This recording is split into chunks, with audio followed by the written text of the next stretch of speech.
Que Dios nos bendiga, hermanos y hermanas. Una vez más estamos aquí. Dios nos ha provisto de la vida y la oportunidad de esta mañana para que meditemos en su santa palabra. Vamos a ir al Evangelio según Juan y leer allí en el capítulo 4 a partir del versículo 7, del versículo 7 al 10. En el Evangelio de Juan, capítulo 4, versículos del 7 al 10. Dice así la palabra: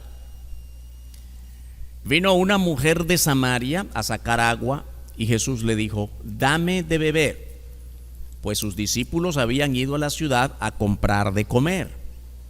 La mujer samaritana le dijo: ¿cómo tú, siendo judío, me pides a mí de beber, que soy mujer samaritana? Porque judíos y samaritanos no se tratan entre sí. Respondió Jesús y le dijo: si conocieras el don de Dios y quién es el que te dice dame de beber, tú le pedirías y él te daría agua viva. Amén. Oramos. Padre bendito, gracias Señor por la bendición preciosa de esta mañana. Siempre nos concedes un tiempo maravilloso para que lleguemos hasta ti en alabanza. Hemos alabado tu nombre con mucho gozo, Padre. Y ahora, gracias que nos permites el tiempo de meditar en tu santa palabra. Queremos recibirla, Señor. Es una hermosa bendición que en medio de tanto peligro en todo el mundo, nosotros hayamos decidido venir a este lugar. Otros decidieron otra cosa, otros lugares, pero tú pusiste en nuestro corazón el deseo de venir y saciar nuestra sed de ti. Bendito tu nombre glorioso. Oramos para que esta palabra traiga frutos a nuestra vida, a la iglesia, a la familia, al hogar, al matrimonio. Oramos en el nombre santo y bendito del Señor Jesucristo. Amén. Nuestro tema de hoy, hermanos y hermanas: ¿qué es lo que realmente te aleja de Dios? Cuando nos hacemos esta pregunta debemos pensar que no solamente estamos tratando de enfocarnos en las personas que no son cristianas. De hecho, ellos están lejos de Dios. Los que no son creyentes en Cristo, no practican el Evangelio, no se sacian en la palabra, no buscan la presencia de Dios, no alaban a Dios. Ellos están lejos de Dios. Pero también queremos enfocarnos en hermanos de la iglesia, creyentes, salvos, que se alejan de Dios. ¿Qué es lo que realmente te aleja de Dios? El pasaje que hemos escogido para esta mañana es muy conocido. Jesús pidiendo agua a una mujer que era de Samaria, samaritana. El hecho de mencionar que era samaritana no es solamente para saber de dónde era. El hecho de que ella sea samaritana y él sea judío, hay mucho para pensar. Sí. Cualquiera de nosotros dice: ¿de dónde es usted? Yo soy de Managua. ¿Y usted? Yo soy de Masaya. ¿Qué más da? Cada quien es de donde es. Pero cuando decía yo soy judío y tú samaritano, cuidado, ahí hay problemas. Vamos a verlo esta mañana. Había mucho prejuicio. Y además es la historia muy interesante porque se trata de un hombre que tiene sed. ¿Cuántas veces tenemos sed en el día? Y si no estamos en casa, vamos por allí a un amigo, a un vecino, y quizá a alguien que no conocemos. ¿Me puede dar un vaso de agua? Yo creo, hermanos y hermanas, que es muy difícil encontrar a alguien que nos niegue un vaso de agua, o que nosotros neguemos a alguien un vaso de agua, aunque sea con desconfianza. No sé quién es, nunca lo he visto, y está pasando por allí, por mi casa, y me dice: deme un vaso de agua, aunque sea con desconfianza o de larguito, pero le damos un vaso de agua. Aquí el tema de discusión entre esta mujer samaritana y Jesús es un vaso de agua. Y comenzó toda una larga discusión porque Jesús había pedido un vaso de agua. Habían muchos prejuicios entre judíos y samaritanos. Y tenemos que pensar, hermanos y hermanas, en el poder de los prejuicios. Muchas veces no nos damos cuenta de esto. Pero cuando hay prejuicios entre nosotros mismos, prejuicios es juicios anticipados, sencillo. Cuando no le conozco muy bien, pero apenas le vi y ya me hice un juicio anticipado de quién es usted o cómo es usted, y quisiera saludarle, pero no sé cómo me va a recibir. No le veo buena cara. Si me rechaza, no sé lo que va a hacer. Mejor, como casi me hago la idea de que no le caigo simpático, mejor ni le saludo. Y ya actué con un prejuicio. Otras veces hemos hablado de esto en otros temas. Pero ¿cuántas veces nosotros hemos caído en prejuicio con otra persona porque se parece a otra? Mire, esas personas que son así, como muy salameras, muy dadas a mucho hablar, me recuerda a otra persona que conocí. Ya creo que son iguales.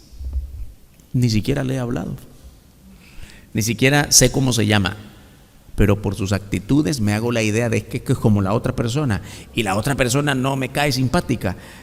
Prejuicios, hermano. Óigame, los prejuicios son poderosos. Aquí vamos a hablar de una mujer llena de prejuicios. El poder de los prejuicios. Mire, un hombre sediento que solo pide agua.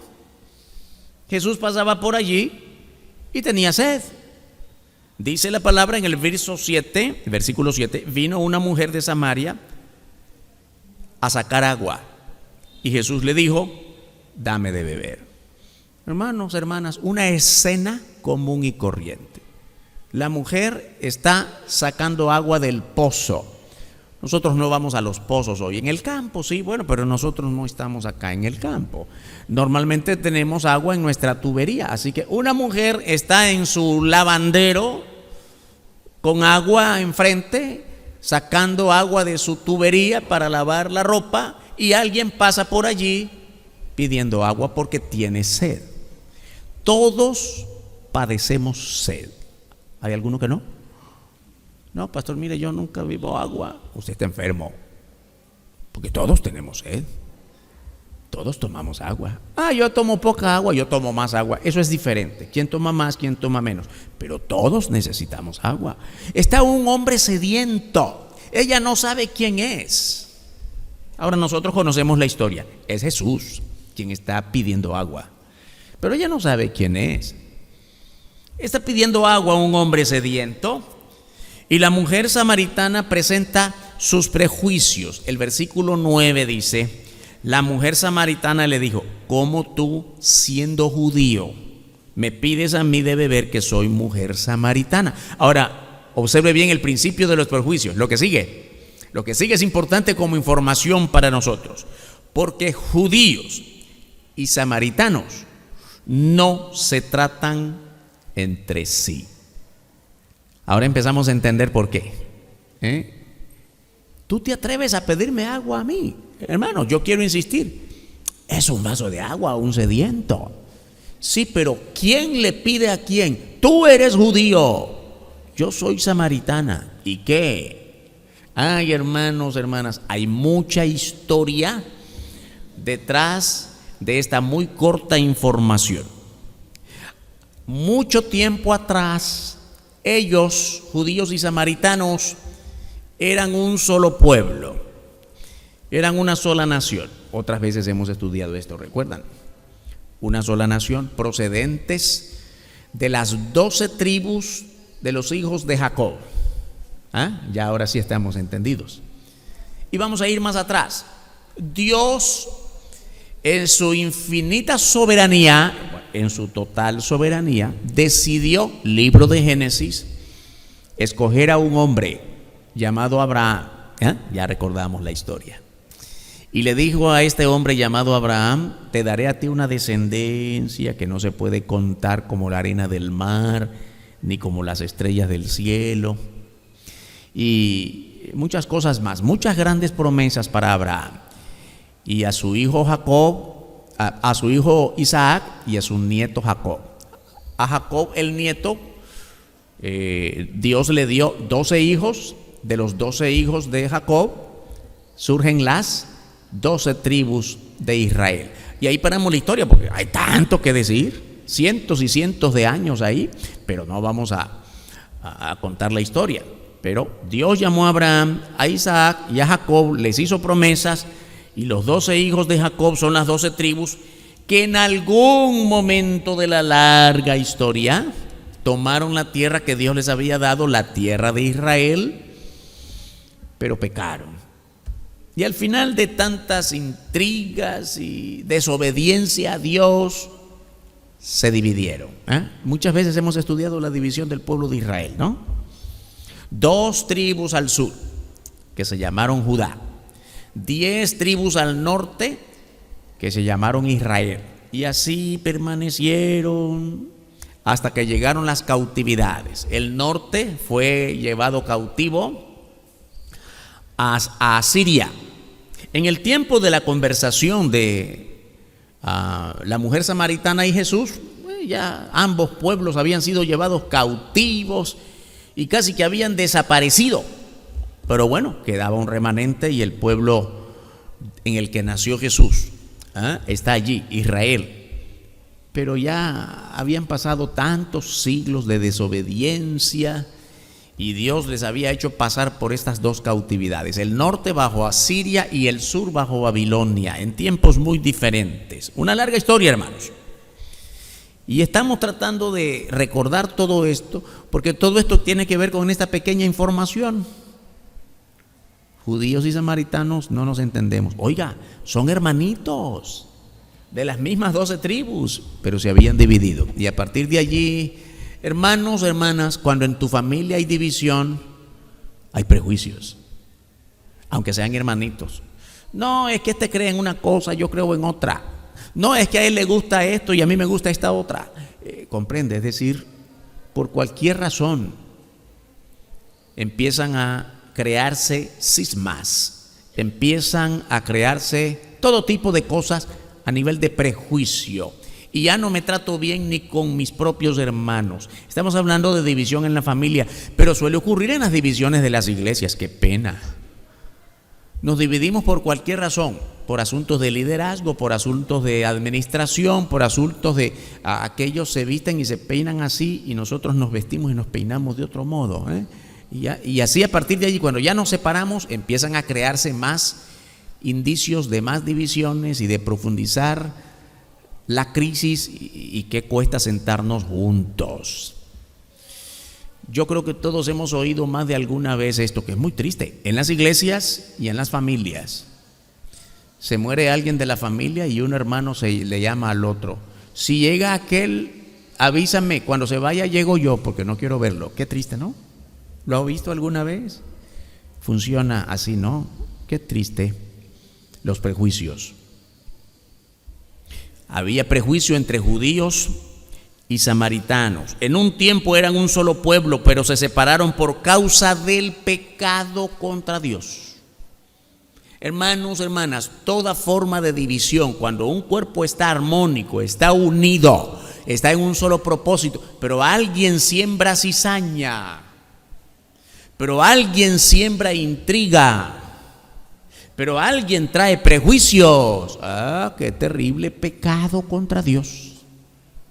Y quiero insistir, contra Dios.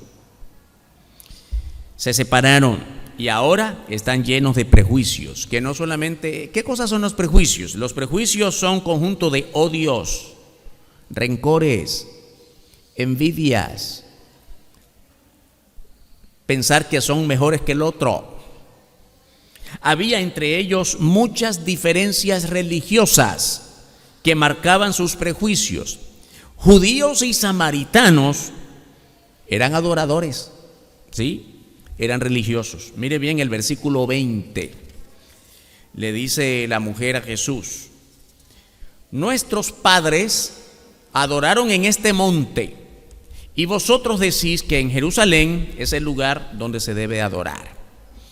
Ahora queremos marcar un punto también importante dentro de toda esa historia larga de división. Cuando se dividieron las 10 tribus, las 2 tribus del sur, que empezaron a llamarse Judá, mantuvieron la capital o la ciudad principal, que había sido Jerusalén. y mantuvieron el templo de Jerusalén como único centro de adoración a Dios, el lugar de los sacrificios, el lugar del sacerdocio levítico, donde estaba el altar de los sacrificios, el lugar santísimo donde moraba Dios, entre ellos, etc. Allí lo preservaron, en Jerusalén. La parte norte que se dividió, las 10 tribus que empezaron a llamarse Jerusalén, levantaron como ciudad principal a Samaria. De allí, que por eso se les dice samaritanos. La ciudad principal era Samaria. Y levantaron el monte Gerizim como lugar de adoración. Por eso es que la mujer le está diciendo a Jesús: nuestros padres, es decir, mire bien qué interesante, todo lo que yo te estoy diciendo, mis prejuicios, mis creencias, no son de mi tiempo, son de nuestros padres. Eso es lo que ya heredamos. Así somos, hermanos, hermanas. Las enemistades parece que también son partes de nuestras herencias. Hay algunas ciudades de nuestro país, y me imagino, pienso que en todo país lo mismo, en donde recuerdan las grandes historias de vendetas. ¿Qué significa esto? Una familia contra otra familia y empezaron a terminarse. Los unos mataron a uno del otro y más tarde el otro se vengó del otro, y así las venganzas exterminaron las familias. ¿Y por qué? ¿Qué te hizo este? No, este no, pero los abuelos. Mi abuelo mató a su abuelo. Y así venía en cadena, generación tras generación. Podemos entender ahora esto que dice la mujer.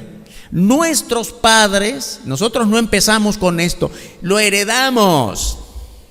Nuestros padres adoraron en ese monte y a nosotros nos parece bien. Pero vosotros los judíos decís que adoran en Jerusalén como si fuera el único lugar para adorar. Mire bien qué prejuicios.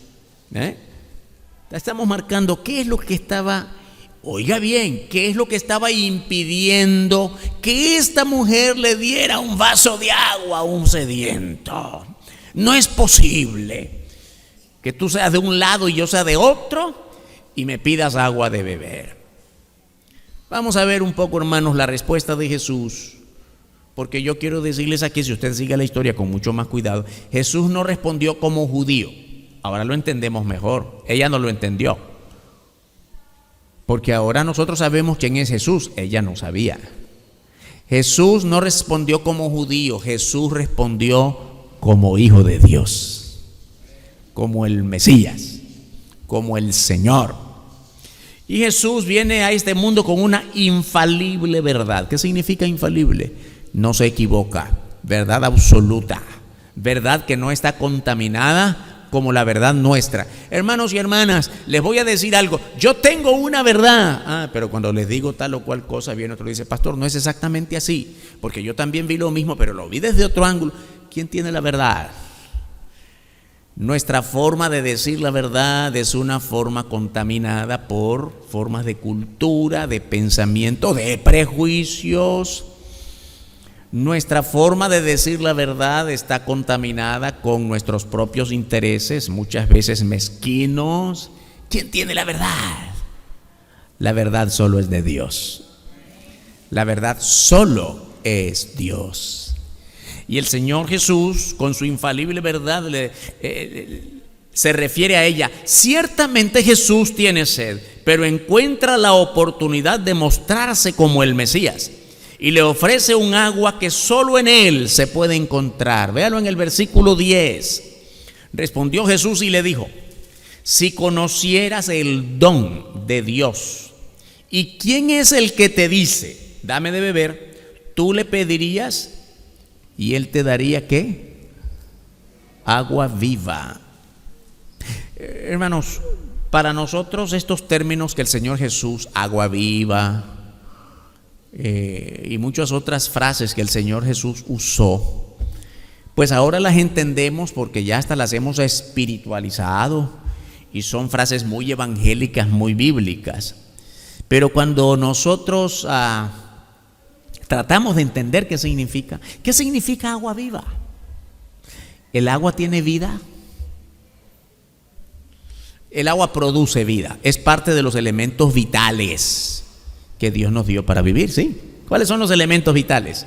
las energías del calor del sol, el aire para inflamar nuestros pulmones, el agua y los alimentos de la tierra, elementos vitales. Sin eso no podemos vivir. Nadie puede vivir sin el aire para respirar. Nadie puede vivir si no hay agua en el... yo no tomo agua. ¿Cómo no? Aunque sea en el jugo de la Coca-Cola, que no voy a dar mala propaganda, no, aquí no. Aunque sea esa cosa venenosa. Pero es agua, ¿no? Es líquido. El jugo que se toma es agua. No, yo nunca tomo agua. ¿Cómo no? Si la toma no se da cuenta que hasta en la sopa la toma. Los alimentos tienen su componente líquido. No podemos vivir sin agua. Y cuando el Señor está diciendo aquí, si tú supieras con quién estás hablando, por supuesto se refería a Él mismo. No solamente que no le negarías agua, sino que le pedirías el agua viva que solo de mí viene. Al final eso es lo que le quiere decir. El agua viva no es el agua que te estoy pidiendo de ese pozo, ni de tu tinaja. El agua viva soy yo, Jesucristo. El Señor Jesucristo, hermanos y hermanas, aprovecha esta oportunidad para predicar. No olvide algo, tiene sed. Pero no le está dando prioridad a su sed, le está dando prioridad a la oportunidad que ella le está dando para hablar del Evangelio. El Señor Jesús bien pudo haber tomado agua si es que se la dio. Fíjese bien una cosa interesante, usted ya leyó esto muchas veces. Yo estoy tocando un punto que usted la ha leído muchas veces en la palabra. Y si usted se da cuenta hasta el final de la historia, no sabemos si le dio agua. No aparece. Ya vamos a ver cómo termina. Pero no nos dice la Escritura que la mujer le dio agua. Pero suponga que le dio. El Señor Jesús bien pudo haber tomado el vaso de agua, el poco de agua, e irse. Pero no se fue. Insistió allí. ¿Por qué? Porque la mujer le dio la oportunidad para que Él se mostrara como el Mesías. Y tanto judíos como samaritanos sabían que esperaban un Mesías. Por eso ella, qué interesante, hermanos, hermanas, que esta mujer de vida simple no es una intelectual, no es una mujer de buena alcurnia, de buena familia, no aparece eso. Una mujer común y corriente, pero conoce muy bien la Escritura, conoce muy bien de dónde viene, conoce muy bien dónde se adora y dónde no, conoce muy bien su pasado. Por eso es importante. Tanto judíos como samaritanos esperaban un Mesías. Y es lo que Jesús aprovecha para hablarle de sí mismo. La respuesta de la mujer nos hace ver que ella no ha entendido de qué clase de agua está hablando Jesús. Si tú supieras con quién estás hablando, le pedirías que te diera esa agua viva. La mujer le responde, verso 11. La mujer le dijo, Señor, no tienes con qué sacarla. ¿En qué está pensando ella? En el pozo. Agua viva. No, pero si no tienes con qué sacarla. Yo tengo las herramientas, los instrumentos para sacar agua del pozo. Tú no lo tienes. Ella está pensando en el agua. No tienes con qué sacarla y el pozo es hondo. ¿De dónde pues tienes el agua viva? ¿Habrá entendido ella qué cosa es agua viva? Seguramente usó la misma frase que Jesús usó con ella, pero ella no sabe de qué está hablando. Esta es, hermanos, hermanas, una muestra de la lógica del mundo, el agua común y corriente, y su diferencia frente a la lógica de Dios, el agua de vida. Hermanos, hermanas, Dios es vida. Y nos ha dado a nosotros los elementos de la vida. Ya vimos, ¿no? El agua, el sol, la luz natural, el aire. Esos son los elementos. ¿Sabe qué? Ni el más pobre, ni el más rico, ni el más malo, ni el más bueno, ni el más pequeño, ni el más grande tenemos diferencia en eso. Todos tomamos el mismo aire. ¿Usted toma otro? No. Y cuando abre el grifo para tomar agua, ¿alguien tiene un grifo donde salga otro tipo de agua? No. Son los elementos vitales que Dios nos da a todos por igual en todo el mundo. Cuando el Señor Jesús está hablando del agua viva, está hablando de la vida eterna, la vida para siempre, donde no todos pueden entrar, sino solo aquellos que creen en Él. Amén. Ya estamos entendiendo de qué está hablando el Señor Jesús. ¿Tú crees que yo necesito esa agua para acabar con mi sed? Pero si tú supieras quién soy yo puedo darte el agua que nadie más te puede dar. El agua viva, el agua que sirve para vida eterna. Ella, hermanos, hermanas, podrá ser religiosa y podrá ser conocedora de la historia de su pueblo, pero eso no la libera de sus problemas. ¿Tiene problemas? Seguramente como todos nosotros. Eso no nos libera. ¿Cuántos intelectuales podrá haber entre nosotros? ¿Cómo sabe de historia del mundo? ¿Cómo sabe de números? ¿Cómo sabe de ciencia? Pero eso no lo libra. Si no trabaja, no come. Eso no lo libra de las enfermedades. Se mueren los intelectuales, se mueren los que no son intelectuales. Se mueren los que saben, se mueren los que no saben. Se mueren los que tienen riquezas, se mueren los que no la tienen. Hermanos y hermanas, el agua de vida es otra cosa. El tener conocimiento y ser muy religiosos no nos libera de los problemas, sino que nos llena de prejuicios, como esta mujer. ¿Cuál será el mayor problema de esta mujer? Una cosa muy importante de todos nosotros, hermanos y hermanas, es que todos tenemos problemas, pero no todos tenemos los mismos problemas. Estamos claros de eso. ¿Cuál es su problema? No tengo trabajo. ¿Y el suyo? Estoy con una enfermedad muy grave. ¿Y el suyo? Mi matrimonio ya está deshecho. ¿Y el suyo? Los hijos que andan en rebeldía. ¿Y el suyo? Odio a todo el mundo. Cada quien tiene problemas diferentes, pero no hay uno solo que no tenga. Y Cristo viene como el agua pura, el agua de vida, para aliviar cada situación difícil. El verdadero problema de toda persona, hermanos y hermanas, Jesús lleva la conversación hasta un punto en que hace ver a la mujer que hasta ahora solo ha presentado prejuicios, diferencias entre pueblos, justificaciones de su propia conducta, pero su mayor problema está en su propia vida, sus pecados. Observe bien los versos 16 al 18. Aquí está, parece que es el nudo de esta conversación, es la parte clave de esta historia. Jesús le dijo: ve, llama a tu marido y ven acá. Respondió la mujer y dijo: no tengo marido. Jesús le dijo: bien has dicho, no tengo marido, porque 5 maridos has tenido y el que ahora tienes no es tu marido. Esto has dicho con verdad. Ay, hermano, hermana, ¿cómo hizo el Señor Jesús para descubrir toda la verdad de esta mujer? ¿Se imagina usted la impresión de esta mujer? Sin conocerlo, sin que él la conozca a ella, porque es primera vez que la ve, y le descubre todo lo que ella es. Qué impresionante. ¿Cuántas veces hemos leído esto y no nos detenemos en esto? Pero es impactante. Cuando está la conversación: si me das agua, que si no me da, yo tengo sed. No, pero tú, es que ustedes creen que dame agua que tengo sed.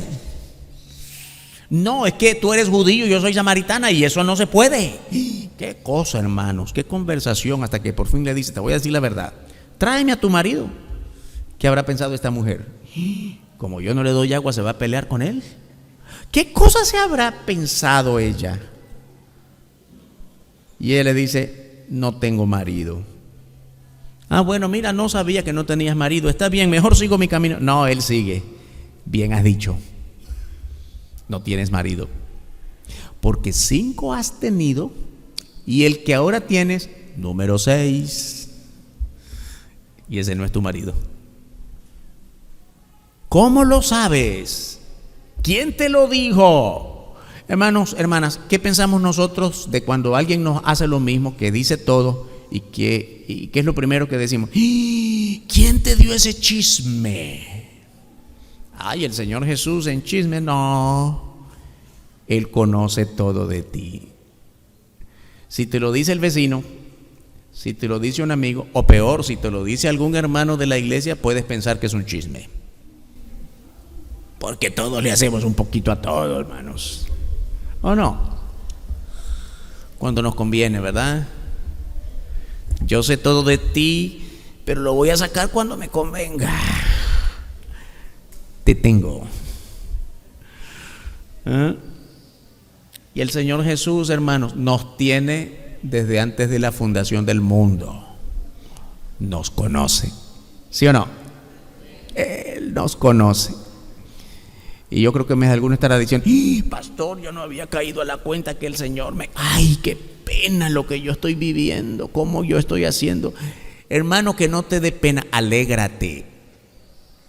Porque si Dios te ama y tú te afianzas, si es verdad que Dios te ama y tú te afianzas en ese amor, alégrate que aunque sea como andas, tienes a alguien que te cuida, te conoce, y tienes que confesar tu vida para gozar de la bendición maravillosa, de la mejor comunión posible con aquel que te conoce 100% mejor de lo que tú mismo te conoces a ti mismo.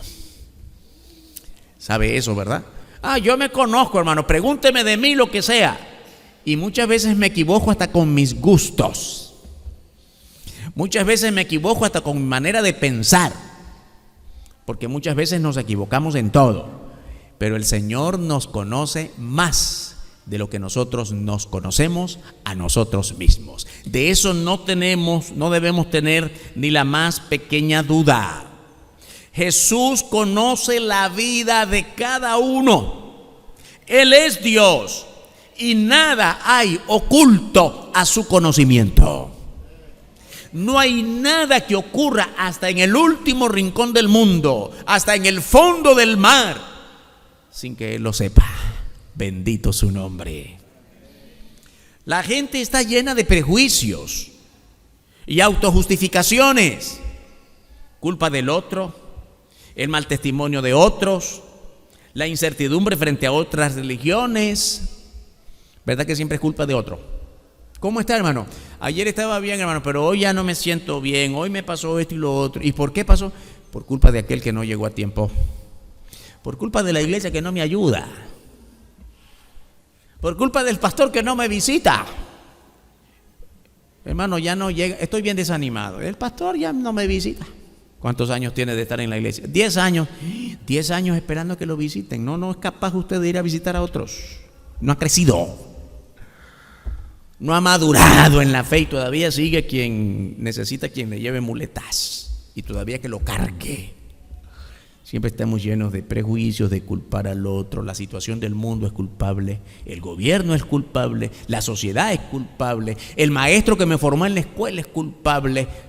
El único inocente soy yo. ¿Comprende cómo somos? Prejuicios. Esta mujer estaba cargada de prejuicios en todas sus formas.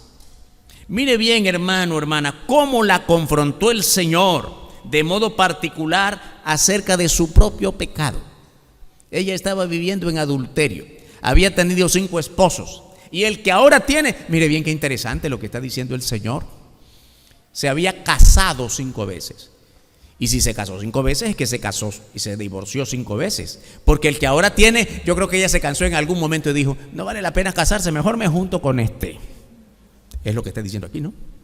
5 maridos has tenido y el que ahora tienes ni siquiera es tu marido. Ay, Señor, ¿cómo sabes todo? Sí, Él sabe mucho más que eso todavía. Es más, sabe de ti lo que mañana va a ocurrir contigo. ¿Usted puede saber lo que va a ocurrir mañana con usted? Usted quiere ir a trabajar mañana, ¿verdad? Claro que sí, porque yo tengo que ir a trabajar. Y si llueve una tormenta que ni sabemos, ay, mejor no salgo. El Señor ya sabía que usted no iba a ir. Y amanecí, hermano, con esta situación que me tiene con miedo, porque es catarro y calentura. ¿Qué será? El Señor ya sabe si lo vas a padecer o no. Ya lo sabe. Qué sabio es nuestro Dios. Por eso es que solamente Él se presenta como el agua de vida, agua viva. La verdadera razón del alejamiento de esta mujer para con Dios es el pecado. La mujer se vio descubierta, pero no mostró ira contra el Señor. Más bien mostró reconocimiento de su condición de profeta. Mire bien el verso 19. Le dijo la mujer: Señor, me parece que tú eres profeta. Ah, qué bueno. Sabe que la reacción de muchos es distinta, ¿verdad? Y este señor, ¿con qué derecho se atreve a decir? ¿Y quién es él para decirme? Puede ser eso, o puede ser la mejor reacción, que es la de la mujer. Señor, si tú sabes todo de mí, quiere decir que tú eres profeta. No siempre sabemos, hermanos y hermanas, cómo va a reaccionar la gente cuando le hablamos del evangelio, ¿verdad? Hay muchos que se enojan. Óigame, si usted no recibe a Cristo, mire lo que dice la Biblia, no lo digo yo. El que cree tiene vida eterna. El que no cree ya ha sido condenado. ¿Y quién es usted para condenarme? Se enojan, ¿no? ¿Cuántos amigos ha perdido usted porque usted les quiso hablar del evangelio? ¿Cuántos parientes? ¿Cuántas esposas se enojan con el esposo cuando le hablan de Cristo? O al revés, que el esposo se enoja. No, andate a tu iglesia, pero no me estés hablando de tu Dios. Una reacción muy común es la violencia, es el enojo, es la ira. ¿Sabe por qué? Porque a nadie le gusta que se le señale su pecado, aún a nosotros mismos, ¿no? Que venimos a la iglesia todos los días y que oramos y cantamos, pero no me diga mis verdades porque me molesto. La otra reacción es la mejor que esperamos, ¿verdad? Ciertamente, soy pecador y creo lo que me está diciendo. El que cree es salvo y el que no cree ya ha sido condenado. Sí, yo creo. Qué bueno. ¿Es lo que la mujer hizo? El Señor Jesús la confrontó con su propio pecado. El Señor Jesús mismo le está diciendo: ¿sabes qué? Tus problemas de pecado y de adulterio y la manera en que vives no es culpa de tus pasados, tus antepasados, como ella quiso decir.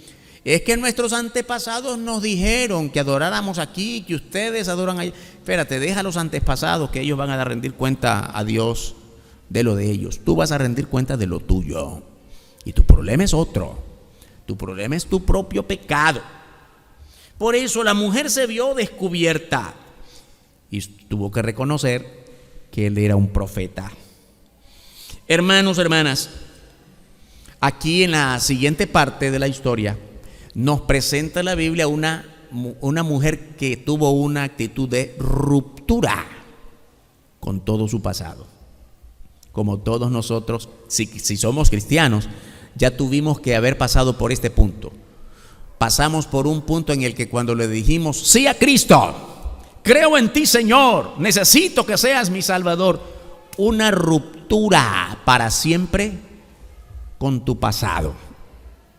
Ahora, la pregunta que vale la pena que nosotros nos hagamos todos los días: ¿he roto con mi vida de pasado? ¿Cuántas cosas en nuestra vida de hoy todavía son del pasado? Sí, pastor, soy cristiana, soy cristiano, pero todavía algunas veces practico el vicio del cual el Señor me sacó. Todavía practico la ira porque a mí que no me toquen. ¿Cuántas cosas de esas todavía son parte de tu pasado? ¿Cuántas veces, hermanos y hermanas, ha resbalado usted en fornicación, en adulterio, y eres cristiano? Ay, pastor, no diga esas cosas. Una cosa es que no se diga, otra cosa es que son verdad. Y la verdad hay que predicarla. Hermanos, hermanas, el cristianismo significa, quiero decir, cuando hemos dicho sí a Cristo y hemos dejado que Él sea nuestro Salvador para siempre, nos ha salvado para siempre, eso significa una ruptura con el pasado. No es una enmendadura, vamos a remediar allí para que el puente no se rompa. No, ruptura, no hay puente, aquello quedó atrás. La respuesta de la mujer fue de ruptura con su pecado. Vea los versos 28 y 29. Entonces la mujer dejó su cántaro y fue a la ciudad y dijo a los hombres: venid, ved a un hombre que me ha dicho todo cuanto he hecho. ¿No será este el Cristo? Mire muy bien, hermano, hermana, ella sabe quién es Cristo. No que Cristo es, no que Jesús, el que está hablando con ella, es Cristo. Ella está preguntándose todavía, pero sabe qué cosa es el Cristo. Nosotros sabemos qué cosa es el Cristo, lo hemos dicho muchas veces. Tanto judíos como samaritanos estaban a la espera de un Mesías. Quiere decir, estaban a la espera de un Cristo. Usted ya sabe esto porque aquí lo hemos predicado muchas veces. Mesías y Cristo es la misma cosa, pero en distinto idioma, ¿sí o no? Mesías es en hebreo, Cristo es en griego, pero es lo mismo. Estaban a la espera de un ungido, Cristo, el Mesías. El Mesías estaba profetizado desde los libros del Antiguo Testamento, el Cristo que habría de venir. Por eso ella no duda en decir, mire, dejó su cántaro y empezó a llamar a todos. Vengan, vengan, qué sorprendente, un hombre que me ha dicho todo. Es un profeta. ¿No será este el que estamos esperando? Eso es lo que está pasando aquí. ¿No será este el Mesías? ¿No será este el Cristo? Ella no tiene bien claro todavía quién es la persona del Señor Jesús, pero ya empieza a saber que es el Cristo esperado. Hermanos, hermanas, el Cristo había llegado, el Mesías había llegado y había llegado a ellos para romper toda ligadura con el pecado, con el pasado, como muchos de nosotros todavía tenemos relación con el pasado. Reconoció a Jesús como el Mesías, pero ¿sabe qué? Siempre que leo esto, para mí lo más impactante, el punto más impactante de esta historia es lo que dice aquí: dejó su cántaro. Yo no sé si nosotros en lugar de Jesús nos hubiéramos preocupado de que ella dejó su cántaro, porque ya no tomé agua. Yo le pedí un vaso de agua, estoy sediento. Pero ella dejó su cántaro y seguramente todavía estaba vacío. No había logrado todavía ella sacar agua del fondo del pozo y lo dejó abandonado y se fue. Como dije al principio, hermanos, todavía la Biblia no nos dice y no nos lo dice en lo que sigue, si Jesús tomó agua. Es que no es lo más importante, hermanos. El agua está allí siempre, pero Jesús no está allí siempre. Y había que aprovechar ese momento preciso. Entonces ella fue y trajo gente. Dejó su cántaro. Bendito el Señor, que ahora no se va y viene. Él está aquí. Y no necesitamos que el Señor se nos presente físicamente, porque su palabra está en nuestros labios y nuestro corazón. Nosotros ahora tenemos el agua viva que aquella mujer recibió. Tenemos el agua viva que tu vecino necesita, que tus hijos necesitan, que tu esposa, que tu esposo necesitan oír urgentemente. Tus compañeros de trabajo necesitan saber que necesitan con urgencia ser salvos y que solo en Cristo pueden serlo. No necesitamos que Cristo venga hoy aquí físicamente. Él nos ha dejado la tarea preciosa, honrosa, de predicar su palabra acerca del agua viva que todos necesitan. Una ruptura total con su vida de pecado. Dejó su cántaro, hermanos, dejó aquello por lo que había ido al pozo, su agua, sus prejuicios. Olvidó la discusión sin sentido. Y lo más grande, al haber dejado su cántaro, comenzó a anunciarlo públicamente. Qué bendición tan grande.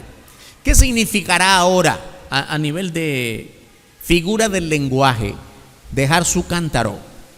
En ese momento es dejar el instrumento para sacar agua del pozo. Pero ahora, ¿qué significará? ¿Qué es lo que te impide, hermano, hermana, hacer la obra de Dios? Es que mire, a mí me gustaría vivir bien el evangelio, pero ¿cuál es el pero? Ay, pero mis hijos no me dejan. Ay, pero el esposo que tengo, la esposa que tengo. Ay, pero mi poco lenguaje. Ay, pero es que yo nunca fui a prepararme en un instituto bíblico. Hermanos, hermanas, aquí mismo tenemos en nuestra iglesia un instituto bíblico, bendito el Señor por eso, y qué bueno, yo animo a todos a que estudien, pero el hecho de no ir a un instituto no te impide testificar del Evangelio. No, eso no es justificación. Todos podemos y tenemos que animar a otros llevándoles el mensaje de la palabra. Todos tenemos que. Nadie puede justificarse diciendo es que no sé cómo hacerlo. Hermanos y hermanas, ya estamos bien claros de quién estamos hablando, de una mujer pecadora. ¿A qué instituto fue? ¿En qué curso de discipulado participó? Óigame, ni siquiera se bautizó y ya empezó a decir, vengan, vengan. ¿No puede usted decir a su vecino, vengan hoy domingo que hay palabra de Dios en nuestra iglesia? Es que yo no puedo decírselo, no sé cómo decírselo. Rompe tus prejuicios y deja que el Espíritu Santo suelte tu lengua para gloria de su nombre. ¿Cuánto tenemos que aprender, hermanos, a dejar nuestro cántaro? Este cántaro lleno de orgullo, este cántaro lleno de prejuicios, este cántaro lleno de malicias, este cántaro lleno de odios. Si yo quisiera predicar el Evangelio, porque estoy tan cargado de todos, no sabe usted cuántos aquí no se llevan bien conmigo, y así no puedo. Deja ese cántaro, hermano, rompe ese cántaro, deja vacío ese cántaro. Yo estoy seguro que la familia de esta mujer, si es que la tenía, aquí solo se menciona al hombre que vivía con ella, pero no sabemos si tenía hijos y quién es más, y seguramente la estaban esperando con agua, pero no llegó con agua, llegó seguramente con un rostro, un semblante de gozo, porque había hablado con el Mesías. Dejó su cántaro. Hermano, hermana, ¿qué tienes que dejar tú? Medita en tu vida, piensa en tu vida, evalúa tu vida. Evaluar nuestra vida es un mandato bíblico. Recuerda cuando Pablo escribió a los Corintios, examínese cada uno a sí mismo, ¿sí o no? Examina todos los días tu vida, hermano. ¿Cómo está mi vida delante de Dios? Mételo en un cántaro y una vez que está lleno, rómpelo. Una ruptura por completo con tu vida de pasado y de pecado, y deja que el Espíritu de Dios te use, porque Dios tiene grandes propósitos para una iglesia fiel que ha aprendido a romper el cántaro de todos sus prejuicios, de todos sus pecados, de todas sus limitaciones. Nada puede impedir que el pueblo de Dios se llene de verdadero avivamiento cuando el mundo necesita con urgencia la predicación de la palabra de Cristo. Nada puede impedirlo. Comenzó a anunciarlo públicamente. ¿A cuántos anuncias tú de Cristo todos los días? Allí donde estás. No necesitas ir a una plaza llena de gente. No, con tu propio vecino, con la persona más cercana en tu centro de trabajo, y seguramente es más de alguna persona, con tu familia, con tus parientes. Deja tu cántaro y empieza a anunciar a Cristo. Esta mujer no sabía nada ni de teología ni de hermanos, pero en el preciso instante en que se dio cuenta que había hablado con Cristo, el Mesías, empezó a anunciarlo. Vengan, vengan, hermanos, es la palabra más fácil de decir a tu vecino: vengan conmigo, ya sea al templo, a la iglesia o a mi casa, para mostrarte al Cristo que me ha transformado. En respuesta a la actitud de esta mujer, hermano, hermana, en respuesta a su valiente actitud, muchos vinieron a Jesús. Dice el versículo 30: entonces salieron de la ciudad y vinieron a él. Hermano, hermana, qué bendición. Muchos vinieron a Cristo por el anuncio de una mujer llena de prejuicios y de pecado, pero que supo reconocer en Cristo al único que podía darle vida abundante, vida para siempre. Amén, hermanos. Los veo muy asustados hoy. ¿Será que alguien está diciendo: yo vengo a la iglesia pero no me daba cuenta que cuántos prejuicios tengo, cuántas limitaciones? Y mi problema es que estoy lleno de pecado, no solo en un cántaro, se estoy llenando como 3 cántaros de pecado y no los rompo. Ay, hermanos, hay que aprender a dejar el cántaro que nos impide glorificar a Dios con nuestra vida. Nuestros prejuicios comúnmente están basados en la conducta de otras personas y no siempre nos sentimos responsables por nosotros mismos. Tu alejamiento de Dios es tu propia decisión y no es por culpa de otros. Él conoce todo de ti y tiene todo poder para transformarte y darte una vida completamente nueva. Ahora es cuando tienes que reconocer tu propia responsabilidad de darle lugar a Cristo para que guíe y controle tu vida. Vamos a orar. Muchas gracias, Padre, por la bendita palabra que hemos recibido en esta mañana. Nos has exhortado de un modo muy sencillo, Señor, muy simple. Tenemos todavía nuestro cántaro lleno de prejuicios y de pecados y de maldades. Perdónanos. Queremos asumir con entereza, con firmeza, con convicción de ti, nuestro rol como iglesia, como creyentes particulares, de enseñar tu palabra a otros. Queremos rogar que tu Espíritu, Padre, dé la misma convicción a todo aquel que nos acompaña en esta mañana, en este lugar. Sigan orando, hermanos y hermanas. ¿Habrá esta mañana alguna persona que diga: pastor, el Señor le habló y la palabra que usted predicó me ha hablado a mí también? Estoy lleno en mi corazón. Mi corazón es un cántaro lleno de prejuicios, de pecados. Yo quiero ser limpiado. Pastor, ore por mí. Quiero que Dios me limpie de todo pecado. No soy salvo, no soy salva porque no había escuchado esta palabra, pero quiero serlo en este momento. Levanta tu mano, quiero orar por ti. Pastor, ore por mí. Dios te bendiga, hermano. Dios te bendiga, hermana. Quita de mí todo prejuicio. Ahora hablo a creyentes también. Señor, quita de mí todo prejuicio, aquello que no me permite gozarme en la vida cristiana. Ayúdame a aprender que una vez que vine a ti, Señor, tuve que haber roto por completo con la vida de pasado, y todavía hay cosas que me muestran un puente entre el pasado y el presente y no me deja vivir en paz. Quiero romper ese puente que me une al pasado. Levanta tu mano en esta mañana. Dios te bendiga, Dios te bendiga, Dios te bendiga, Dios te bendiga, Dios te bendiga. ¿Cuántas manos? Dios te bendiga. Tiempo de consagración, hermanos. El mundo vive un tiempo tan difícil en todo sentido. Convulsiones sociales, políticas, situaciones económicas, además de la pandemia, que necesitamos ser una iglesia de verdadero avivamiento. Podemos ser una iglesia en verdadero avivamiento si no reconocemos al Cristo que ha transformado nuestra vida y que nos da agua viva de verdad todos los días.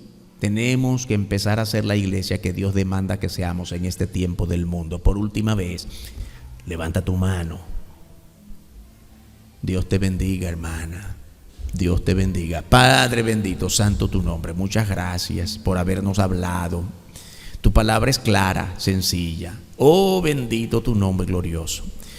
Ruego bendición tuya, Padre, por cada persona que ha levantado su mano. Hermanos, hermanas, tú conoces por qué razón ha levantado sus manos. Lo nuestro es presentarnos en oración delante de ti unos por otros, para que tu obra sea manifiesta, el poder de tu Espíritu guiándonos en toda verdad. Oramos en el nombre eterno y glorioso de tu Hijo, nuestro Señor y Salvador Jesucristo. Amén. Que Dios nos bendiga, hermanos y hermanas.